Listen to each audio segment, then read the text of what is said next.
On the second floor of a white colonial-style house in the suburbs of Cleveland, Ohio, Emma Collins stood before the mirror. Her wedding dress, made of pure white silk satin, gleamed beautifully in the soft morning light. Her features remained as pure and lovely as they had been during her school days.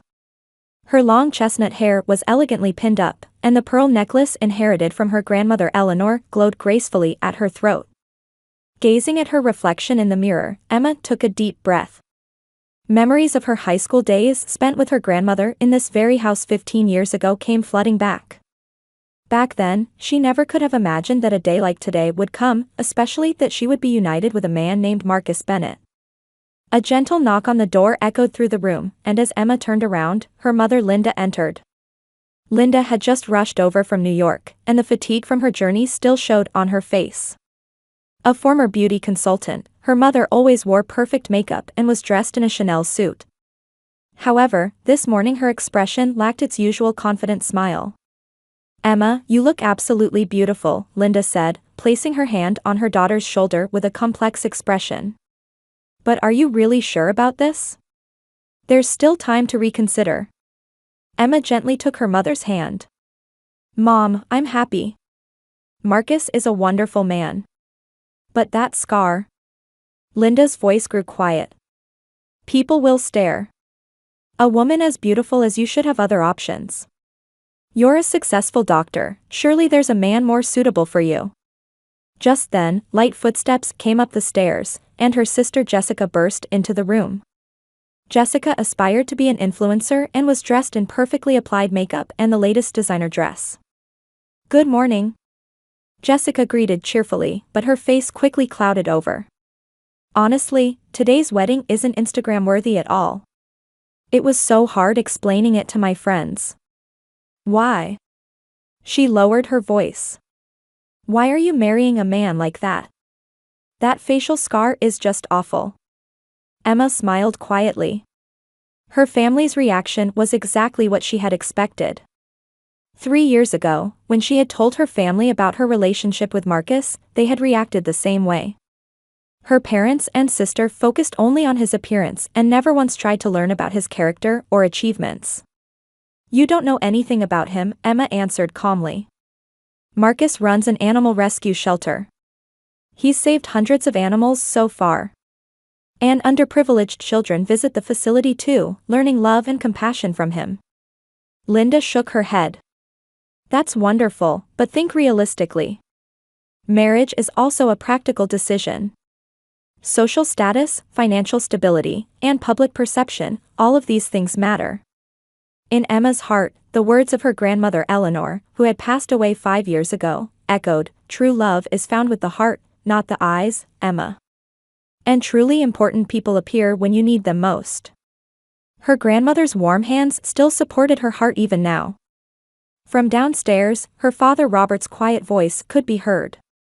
"Linda, Jessica, please come down. I'd like to speak with Emma for a moment." After her mother and sister left the room, her father quietly entered. Robert, who had worked as an accountant for many years, was always a quiet man who took neutral positions. He stood before Emma and looked at his daughter with gentle eyes. "Emma, I'm glad to see you looking so happy," Robert said, taking his daughter's hand. "Your mother and sister are worried, but I trust your judgment. I can see in your eyes that Marcus is someone special to you. That's enough for me." Tears welled up in Emma's eyes. "Thank you, Dad. I have a special reason for being united with him. I think everyone will understand someday." Robert smiled and kissed his daughter's cheek. "Today is your day. Be proud and be happy." Outside the window, the church bells had begun to ring. Emma looked in the mirror one last time and quietly pressed her hands together toward her grandmother's photograph. St. Margaret's Church was known as the most beautiful stone church in the Cleveland suburbs. The building, with over 100 years of history, was filled with colorful stained glass light streaming through Gothic arched windows. At 2 o'clock in the afternoon, as the church bells rang solemnly, guests arrived one after another. Emma's colleagues, fellow pediatricians, sat in the front seats, and warm smiles appeared on the faces of those who knew her character. Meanwhile, relatives from New York sat in the back rows, whispering among themselves. "Emma is such a beautiful girl," her Aunt Margaret whispered, shaking her head. "Why did she choose a man like that? That facial scar is just too." Her cousin Cindy, sitting next to her, agreed. "When I saw the photos on Instagram, I was honestly shocked. It's like the fairy tale Beauty and the Beast. Emma could have found someone so much better." However, on the opposite side of the church sat people with a completely different atmosphere. The staff from Marcus's animal rescue shelter, Hope Harbor, and local children and their families who participated in the animal interaction programs at the facility. Their faces overflowed with genuine joy and gratitude. 8-year-old Sarah was speaking quietly to her mother. "Mommy, is this Uncle Marcus's wedding?" "Yes, Sarah. Marcus is marrying a very lovely woman," her mother Carol answered. "You remember, don't you? Last year, when you found that lost kitten, how gently Marcus took care of it." Sarah nodded happily. "Uncle Marcus is like an angel for animals. I don't mind his facial scar at all. Because his heart is the most beautiful." When the organ music began to play, the entire church was enveloped in silence. When Marcus Bennett stood before the altar, a murmur ran through the venue. The man dressed in a black tuxedo indeed had a large scar running from his left cheek to his jaw. However, his deep blue eyes held gentle strength and kindness. Linda and Jessica exchanged glances from their front row seats. The mother took a small breath and whispered loud enough for the relatives nearby to hear. "In person, it's even more than the photos showed." At that moment, the church doors opened and a special guest appeared. Charlie, a golden retriever that Marcus had rescued, walked slowly down the aisle with a white satin ribbon around his neck, carrying the wedding rings on a small cushion. The well-trained Charlie walked straight toward the altar and sat at Marcus's feet. Small cheers arose from the children sitting in the back half of the venue. "It's Charlie. Amazing, what a good boy." Genuine smiles spread across the faces of those who loved animals. However, the relatives in the front rows looked puzzled. "A dog in the wedding?" Aunt Margaret frowned. "What kind of common sense is that?" However, 12-year-old Tommy stood up and explained quietly to those around him, "Charlie came with Marcus when I was hospitalized after a car accident. When I was scared and crying, he stayed with me the whole time. Thanks to Charlie, I was able to walk again." Tommy's mother, Susan Williams, nodded while wiping away tears. "Marcus came to the hospital 3 times a week during my son's treatment. He provided animal therapy programs free of charge. My son's recovery is thanks to Marcus and Charlie." The atmosphere in the venue gradually began to change. Testimonies from people who knew Marcus's character spread like small ripples. Betty McDonald, a facility staff member, spoke to an unknown woman sitting next to her. "Marcus came to this town 3 years ago and opened the facility. Until then, there was no animal rescue shelter in this area. He invested his entire fortune to save hundreds of animals. He works from morning to night every day and has never taken a day off." "But what about that scar?" the woman asked quietly. "I don't know the details either," Betty smiled gently. "But I'm sure it happened when he was helping someone. Marcus is someone who always puts others before himself." The organ music rang out loudly, and everyone stood up. The church doors opened again, and Emma appeared, arm in arm with her father Robert. Dressed in her pure white silk satin dress, she looked truly angelic. However, her eyes reflected only the figure of Marcus standing at the altar. Walking slowly down the aisle, Emma looked around the venue. Her mother and sister's tense expressions, the confused faces of relatives, and the shining smiles of children sitting on the opposite side. This contrast was exactly what she had expected. The moment her eyes met Marcus's, a relieved smile appeared on his face. Seeing that gentle smile, Emma was convinced once again that this man was truly worthy of being her life partner. When Father Robert entrusted Emma's hand to Marcus, he said quietly, "Please take care of her. She's my precious daughter." Marcus nodded firmly. "I will definitely make her happy." Father Johnson began the ceremony solemnly. "Beloved friends, today we have gathered to bless the marriage of Emma Collins and Marcus Bennett. Marriage is when two souls become one. It is not about appearance or status, but about understanding and supporting each other's hearts. As the priest's words echoed through the venue, Aunt Margaret, sitting in the front row, was looking at the innocent smiles of the children behind her and thinking deeply. And she began to sense something special in the gentle gaze Marcus directed toward Emma. The time for the vows was approaching. The entire venue was enveloped in silence, and everyone's eyes were focused on the couple at the altar. Emma's heart was beating violently because she intended to tell her family and all the guests about her true relationship with Marcus at the reception afterward. Charlie wagged his tail slightly, as if blessing the couple's love. The grand banquet hall of the Cleveland Country Club was beautifully decorated for Emma's wedding reception. Tables with white linen tablecloths were adorned with bouquets of sunflowers and white roses that Marcus loved, and the warm candlelight elegantly illuminated the entire venue.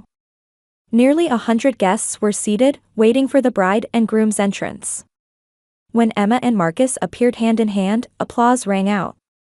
However, there was a clear difference in the warmth of that applause. Heartfelt congratulatory applause came from the animal rescue facility staff and local families, but the applause from relatives who came from New York was formal and somehow cold. Once they were seated at the main table, dinner began immediately. Gentle conversation flowed through the venue, but Emma's mother Linda began whispering quietly to her sister Margaret, who was sitting next to her. "That scar really is unsightly," Linda said, glancing sideways at Marcus at the groom's table. During the photo session, he was trying to hide the left side of his face, wasn't he? Poor Emma. To have to look at that face for the rest of her life. And Margaret agreed. Yes, indeed. Emma is such a beautiful girl. She's successful as a doctor, she could have had countless opportunities to meet better men. I wonder what she was thinking. Jessica, who had been listening to the conversation, joined in with a giggle. I think so too. Honestly, he must be the ugliest man in this town. I can't even show his photo to my friends. It's embarrassing to post on Instagram. Jessica lowered her voice further and continued, yesterday, the woman at the hotel front desk even sympathized with me, saying, your future brother-in-law, how unfortunate. Everyone thinks the same thing. Why would Emma choose someone like that? Linda nodded at her daughter's words while looking around. Indeed, she could feel similar gazes from other tables. Especially among friends who had come from New York, she could hear voices questioning Emma's choice. But I can understand Emma's feelings to some extent, Linda said with a complex expression. It's probably out of sympathy. She's been a kind child since she was little. She might have been moved by a man who helps animals. But sympathy and love are different things. Jessica laughed again. She's really such a goody two-shoes. But marriage is also a practical matter. What will she do if they have children? Those facial genes. Jessica. Linda stopped her daughter, but inwardly she was thinking the same thing. At that moment, on the opposite side of the venue, a completely different conversation was taking place. Betty, who worked at Marcus's facility, was talking to a group of local housewives sitting next to her. Marcus is truly a wonderful person. When he came to this town 3 years ago, the first place he visited was the children's home. He offered to provide animal interaction programs free of charge. Elementary school teacher Carol Smith nodded. Children from my class have visited the facility several times. It was truly moving to see especially introverted children open their hearts through interaction with animals. Dr. Emma also first came as a volunteer at the facility, Betty continued. When you see the natural smiles they have when they're together, you really think they're a perfect couple. Meanwhile, at the main table, the time for speeches was finally approaching. The master of ceremonies stood up and approached the microphone. Now, ladies and gentlemen, it's time for the speeches you've been waiting for. First, we'd like to hear from the bride's mother, Mrs. Linda Collins. Linda stood up with a tense expression. The speech she had prepared expressed love for her daughter while being somewhat distant. Words like Emma has been a kind child since she was little. Today, I'm proud of my daughter as she begins to walk a new path in life, continued in a safe, non-committal manner. Next, several friends and colleagues gave speeches. Emma's dedicated work as a pediatrician and the gratitude from patients' families were spoken of. However, few people mentioned Marcus, and when they did, it remained superficial. At that moment, Emma quietly stood up. The master of ceremonies looked surprised. Usually, a speech from the bride wasn't scheduled. "Everyone, may I have a moment of your time?" Emma's voice echoed throughout the venue. "There's something I really want to tell you all." The venue suddenly fell silent. Linda and Jessica looked at their daughter with anxious expressions. Emma took a deep breath, looked at Marcus, then turned back to the guests. "My husband, Marcus Bennett, is the most wonderful man in the world." Emma's voice was calm but filled with conviction. A murmur arose in the venue. Especially those who had been making negative comments about Marcus's appearance looked confused. Emma continued, "Some of you may have questions about Marcus's appearance. Specifically, about his facial scar." Linda and Jessica's faces began to turn pale. They were becoming anxious about where Emma was heading. "Today, I want to tell you all how that scar came to be." Emma's voice was trembling, but her determination was firm. 15 years ago, on a summer night, I nearly died." Shock ran through the entire venue. The guests gasped and fell into complete silence. Marcus also looked at Emma with a surprised expression. "That night, I was on my way home to my grandmother's house from the library. When I walked through a dark alley, I was attacked by 3 men. I was 17 years old. I couldn't run away, couldn't call for help, it was a desperate situation." Emma's voice caught for a moment. The people in the venue were drawn into her words. At that moment, a young man appeared. He was 19 years old and didn't hesitate to try to help me. He faced 3 large men with his bare hands. Marcus's expression changed. Distant memories began to resurface. During the fierce fight, that young man was cut on the face with a blade. Even so, he continued to protect me. And after carrying me to a safe place, he disappeared. The atmosphere in the venue completely changed. Expressions of understanding and shame appeared on the faces of those who had been criticizing Marcus's appearance. "I spent 15 years searching for that benefactor. My grandmother said, 'You must find him and repay your debt.' And 3 years ago," Emma looked at Marcus, "we had a fateful reunion." Linda and Jessica were completely speechless. The surrounding relatives also began to understand how shallow their judgment had been. "Everyone," Emma's voice gained strength. "My husband's scar is proof of his courage and love. Because of this scar, I'm able to stand here today. And this scar is evidence that he is the man with the most beautiful heart in the world." The entire venue was enveloped in a wave of emotion. Many people had tears in their eyes. Especially, the children were moved to tears with pure emotion. Marcus stood up and walked toward Emma. His eyes also gleamed with tears. "It was you," his voice was trembling. "That beautiful girl from that time was you." Emma took a deep breath. Holding Marcus's hand, she was about to open the door to memories that had been sealed for 15 years. Everyone in the venue was waiting with bated breath for the words to be spoken next. "Let me tell you in detail about that night." Emma's voice was trembling but filled with determination. "It was July 15th, 2009, around 9 o'clock in the evening. I was at the town library about a 10-minute walk from my grandmother's house, working on summer homework." Emma looked around the venue. Her mother Linda and sister Jessica were watching their daughter with pale faces, and the surrounding relatives were also listening with bated breath. The library's closing time was 9 o'clock, so I stayed until the very end studying. On the way home, I planned to take my usual route through Main Street. But that night, the road was blocked due to streetlight construction. Marcus's expression changed. Fragments of distant memories began to slowly resurface. "I had no choice but to take the dark alley through the back streets. Looking back now, it wasn't a road a 17-year-old girl should have walked alone. But my grandmother was worrying and waiting, so I wanted to get home quickly." Emma paused for a moment and gripped Marcus's hand even tighter. It was Old Mill Alley, a lane leading to an old factory site. There were hardly any streetlights and no pedestrians at all. As I was walking, I heard footsteps behind me.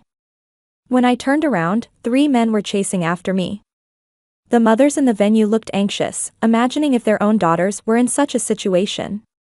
At first I thought it was a coincidence. But when I quickened my pace, they did too. When I started running, they started running too. And I was cornered in a dead-end alley. Emma's voice began to tremble. The fear from that time remained vividly in her heart even 15 years later. All 3 were obviously drunk. The biggest man approached me saying, "What a pretty little lady." I desperately screamed for help, but no one was there. At that moment, I truly prepared for death. Tears welled up in Marcus's eyes. The memory was coming back vividly. That night, he had been on his way home from finishing work at a nighttime construction site. "That's when it happened," Emma continued with tears in her voice. Suddenly, a young man appeared from the darkness. A low voice rang out, "Get away from her." The 3 men surrounded the young man, saying, "Don't interfere, kid." The children in the venue, like the adults, were listening with serious expressions. Especially, the children who had been cared for at Marcus's facility felt even greater respect for their hero's past. The young man was about 19 years old. Compared to the 3 large men, he was small in stature and unarmed. But without a moment's hesitation, he told me, "Hide in a safe place," and then faced the 3 men.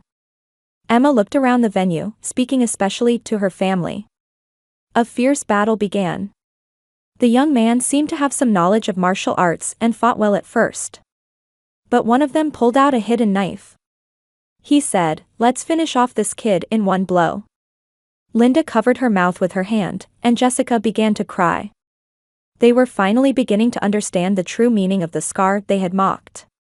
The young man tried to avoid the knife, but because he was fighting while protecting me, he was cut deeply from his left cheek to his jaw. Even though blood was flowing heavily, he called out to me, "Are you okay?" Marcus had completely recovered his memory. The pain, fear, and above all, the memory of fighting with the single determination to protect the girl before him came back vividly. But he didn't give up. Despite his injury, he continued to fight and finally drove away the 3 men. And even though he was about to lose consciousness from blood loss, he carried me to a safe place. Emma paused for a moment and took a deep breath. "My grandmother and I took him to the hospital. The doctor said, if it had been a few centimeters off, it would have been life-threatening. We visited him every day for 3 days. But on the day of his discharge, he had disappeared. We couldn't get his contact information or even his real name." Many people in the venue were crying. Especially, the relatives who had made negative comments about Marcus's appearance were filled with deep shame. "My grandmother told me, Emma, that young man saved your life. You must find him someday and repay your debt." Her last words before she died were about that too.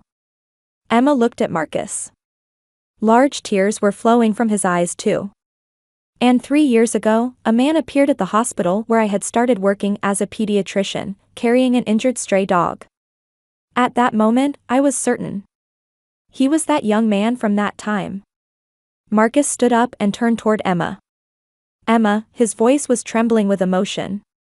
"It was you. You were that beautiful girl from that time. You probably didn't remember. My hair was short then, I was injured, and I looked completely different," Emma smiled. "But I never forgot your kind eyes, not once." Marcus held his head. "Why didn't you tell me? For these 3 years, all this time. At first, I didn't want to burden you. I didn't want you to date me just because I was someone you had saved. But as we spent time together, I truly came to love you. Your kindness, your love for animals, your dedication to children. I was convinced that you had the same beautiful heart as the young man who saved me that night." The entire venue was enveloped in a whirlwind of emotion. The children from the animal rescue facility stood up and applauded, and local families watched the couple with tears in their eyes. Marcus hugged Emma tightly. "I will protect you for the rest of my life. I'll fulfill the promise from that night, this time until the very end." At that moment, a small voice echoed from the back of the venue. Sarah had left her mother's hand and come forward. Uncle Marcus, Sarah said through tears. You really are a hero. Your facial scar is a medal of courage. When these words echoed throughout the venue, everyone stood up. Thunderous applause erupted, and voices saying, "Bravo," and "Wonderful," filled the venue. Linda and Jessica stood up crying and walked toward Marcus. Linda said in a trembling voice, "Marcus, I was the worst mother-in-law. I judged you only by your appearance and didn't even try to see your true value. Please forgive me." Jessica also apologized with her face crumpled from tears. "Brother-in-law, I'm truly sorry too. You are the most brave and beautiful-hearted person I've ever met." Marcus warmly accepted his in-laws. "That's all in the past now. From now on, let's move forward as a real family." The people in the venue were speechless with emotion. Aunt Margaret murmured, "To think such a beautiful love story exists," and Cousin Cindy wiped away tears saying, "I've been taught what true love really is." The Master of Ceremonies also said with his voice choked with emotion, "Ladies and gentlemen, this is a true love story. Let's give Emma and Marcus another big round of applause." The entire venue was once again enveloped in applause. Amidst this, Marcus and Emma quietly gazed at each other. After 15 years, their circle of destiny had finally been completed. Charlie also wagged his tail and nestled at their feet, as if blessing them. In a corner of the venue, Grandmother Eleanor's photograph was displayed, seeming to watch over the couple with a gentle smile.